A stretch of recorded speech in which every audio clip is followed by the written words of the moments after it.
Et j'ai compris que ce pacificateur, effectivement, comme tu le dis si bien, c'est ton papa. Et ton papa, il fait partie de ces hommes remarquables, à part. Et est-ce que tu pourrais nous dire pourquoi il est à part, justement? Pourquoi cet homme que tu as découvert un peu tard est assez exceptionnel? Parce que moi-même, je découvre son histoire et je ne savais pas. En fait, moi, j'ai retracé un peu... j'ai eu la chance, effectivement, qu'il avait tout écrit. Et il avait gardé des milliers et des milliers d'archives d'Algérie et de France. Et des archives qu'il n'avait jamais montrées. D'ailleurs, j'étais convoqué au ministère de l'Intérieur et on m'a dit que mon père n'avait pas le droit de garder ses archives. Donc, je lui ai dit qu'il n'avait pas le droit, mais moi je les ai. Et je ne vous les donnerai pas. Et parce qu'effectivement, mon père a son secret, je dirais son secret, je pense qu'il est né de la guerre de 39-45. C'est-à-dire que dans notre famille, on avait des gens qui ont été des collabos, des gens qui ont été des résistants, des gens qui ont été des gaullistes, des gens qui ont été des pétainistes. Et lui, il était au milieu de tout ça, il était jeune. Alors, je pense qu'il avait en plus une foi très, très forte. Il était dans une famille de militaires. Et il a décidé d'être moine cistercien à Cîteaux, de 44 à 47, pendant les périodes les plus troubles, les plus complexes de notre histoire.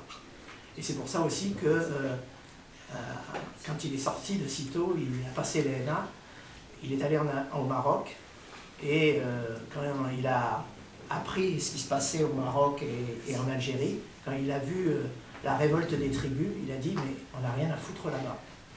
C'est incroyable notre comportement. Donc moi j'ai essayé de retracer en fait son histoire qui était d'une humanité assez rare, sachant qu'effectivement toute personne l'intéressait et surtout les plus petits. Et il ne supportait pas, je crois que c'est ces 3 années à Cîteaux, il ne supportait pas la déférence qu'on pouvait avoir aux autorités supérieures. Et dans certaines lettres il disait mais pourquoi ils ont peur de De Gaulle, pourquoi ils ont peur de telle personne, c'est des gens comme nous tous. Et donc, voilà, c'est à partir de là qu'il a adoré la Kabylie, il a adoré la vallée de la Soumane, il a lutté contre la torture, il a lutté contre toutes les exactions que commettait l'armée française, et qu'il n'a pas supporté non plus les exactions et les égorgements du FLN. Voilà, donc à partir de là, il s'est battu. Et il marquait, il notait tout. Donc j'ai retracé un petit peu son journal qu'il a poursuivi jusqu'en 76. Voilà. Donc c'était aussi ce regard sur le fait que on était tous pareils, on était semblables, on avait des cultures différentes, on avait des histoires différentes. D'ailleurs, il y a un fait, un jour, le préfet qui était un préfet français a été remplacé par un préfet musulman. Et il a dit, mais qu'est-ce que, moi, auvergnat, est-ce que j'accepterais d'avoir un préfet arabe, alors qu'ils sont formidables, ils se font entendre, ils se font comprendre, et ils se font aimer, ils sont plus forts que nous. Mais on n'a rien à foutre ici. Ça a été tout de suite son premier cri quand le préfet de Sétif était un préfet musulman. Je crois que c'est un peu toutes ces histoires et toute sa vie qui est racontée dans le journal d'un pacificateur. Merci. Et Michel, je voulais savoir, parce que bon, on a à peu près le même parcours, puisque nous sommes enfants d'Arki, pourquoi il a été si important pour toi, d'après les témoignages que tu as recueillis, d'être le porte-parole des Harkis et puis des enfants d'Arki? Alors je vais répondre à ta question, mais je reviendrai aussi sur quelques points. Alors en fait, ce que j'ai voulu faire, c'est donner une voix à ces sans-voix. Parce que la plupart des Harkis étaient illettrés et analphabètes. Donc moi, ayant vécu avec un père Harki et une épouse Harki, j'ai appris plein de choses et je me suis dit que tous les livres que j'avais lus, avant d'écrire le mien, beaucoup de choses ont été racontées, mais la plupart des auteurs, que ce soit des hommes ou des femmes, ne se sont pas mis dans la peau de ces harkis, de de leur épouse. Donc c'est pour ça que j'ai voulu l'écrire déjà, ce livre. Ensuite, pour aussi les générations futures, pour leur transmettre une mémoire, ils en feront ce qu'ils voudront, mais voilà. Alors j'aimerais revenir sur quelques points. Une des questions qu'on me pose souvent, lorsque je me retrouve dans un salon du livre ou ailleurs, une conférence ou que sais-je, c'est pourquoi des Algériens ont combattu aux côtés de la France. Alors tu as dit que ton papa, il a été forcé. Si j'ai bien compris, c'est ça. Il a été forcé, et d'autres, la plupart, oui. Voilà, Bien sûr, la plupart ont été forcés. Enfin, il faut rappeler que c'était un contexte de guerre. Moi, donc oui. Quand je me suis intéressé au parcours de mon père, j'ai recherché les causes qui l'ont poussé à devenir harki. Il y en a plusieurs.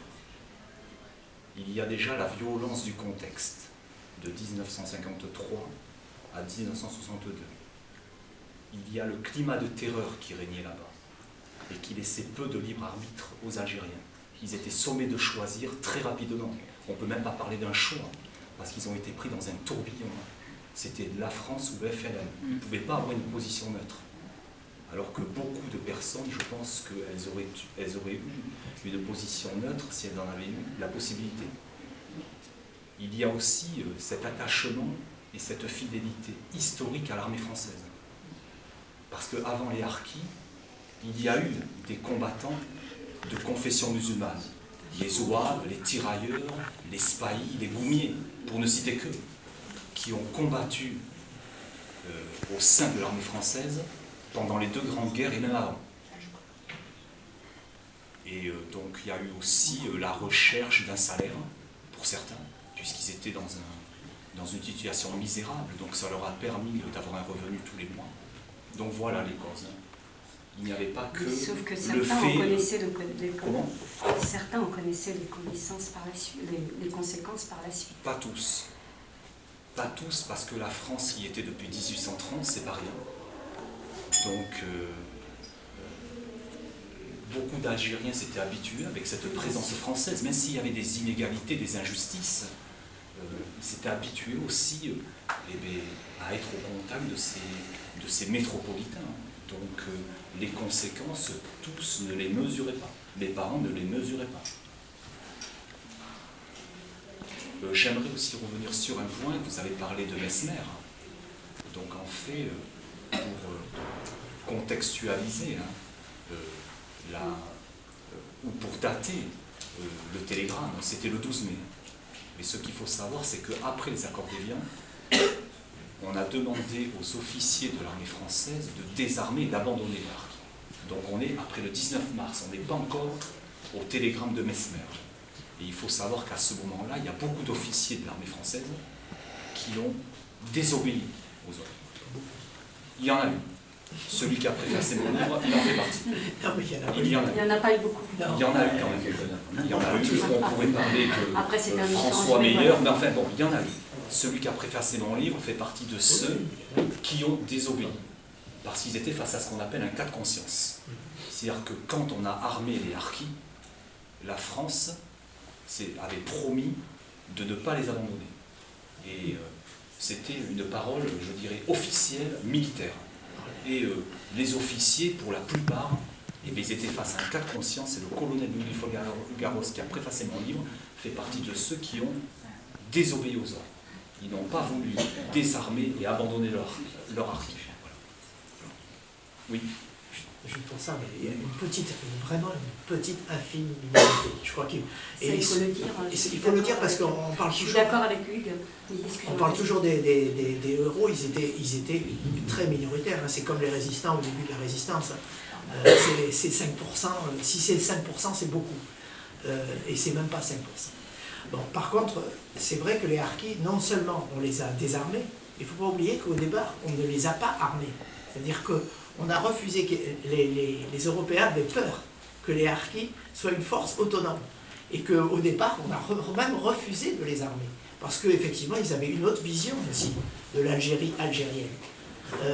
Peut-être en liaison avec la France, mais ils étaient d'abord partisans de l'Algérie algérienne. Et ce que je voudrais revenir sur Taous, c'est par rapport aussi aux femmes de Harki. Parce que je trouve que son livre est très intéressant par rapport à cette histoire-là. On parle souvent des Harkis, on oublie les femmes. Mais parce que les femmes, d'une part, elles n'ont pas choisi de venir, mais ensuite, heureusement qu'elles ont été là. Oui, c'est ce que je voudrais, oui, voilà, parce que moi je donne une place assez importante aux femmes, parce que c'est vrai que on les oublie dans le sens où tous ces hommes, quelle que soit la raison pour laquelle, comme on dit, ils sont devenus Harkis, hein, ce terme qui à la base de signifiait supplétif et qui est devenu pour les Algériens, nos compatriotes, hein, un terme qui signifie traître, sont arrivés quand même avec alors une certaine forme de résignation, mais on va dire culpabilité, honte et un mutisme assez profond. Et c'était quand même à eux de travailler en France, de trouver du travail pour nourrir leur famille, de se lever le matin, d'être confrontés à la problématique de la langue, d'être confrontés en direct à la culture. Et en face de cela, il y avait des femmes qui restaient à la maison, qui devaient élever leurs enfants, et elles ont été le pilier de ces hommes. Elles les ont portés. Et je dirais que quand on parle d'intégration des Harkis, surtout des enfants d'Harkis, derrière l'intégration de ces enfants d'Harkis, il y a toutes ces femmes qui ont, qui au quotidien se sont battues pour dire à leurs enfants écoutez, la France vous donne cette chance de construire quelque chose, vous donne accès à la culture, donc il faut bien travailler à l'école, il faut vous en sortir. Et elles, de leur côté, elles subissaient, on va dire, des fois des états d'âme, on peut le dire, des humeurs, on peut le dire. Hein. Elles étaient confrontées parfois à une certaine violence, aussi bien à la violence familiale qu'à la violence extérieure. Elles étaient aussi en contradiction avec leur propre histoire, c'est-à-dire, je ne peux pas renoncer à tout. Ces femmes-là que j'ai côtoyées, les amies de maman et puis toutes ces femmes d'Harkis, elles étaient prises entre deux feux. Je ne peux pas renoncer, on ne peut pas renoncer à tout. Ma culture, elle est quand même en moi. J'ai envie donc de transmettre à mes enfants, mais aussi je veux leur donner la possibilité de poursuivre dans ce pays si différent du nôtre. Voilà, c'est ce parcours de vie, tout en retraçant bien sûr la souffrance de ces hommes qui effectivement ont tout quitté, mais aussi ont tout quitté dans un contexte, où ils ont été jugés des deux côtés, à la fois du côté français et du côté algérien. Moi j'avais une question par rapport à la bravoure de ces gens justement.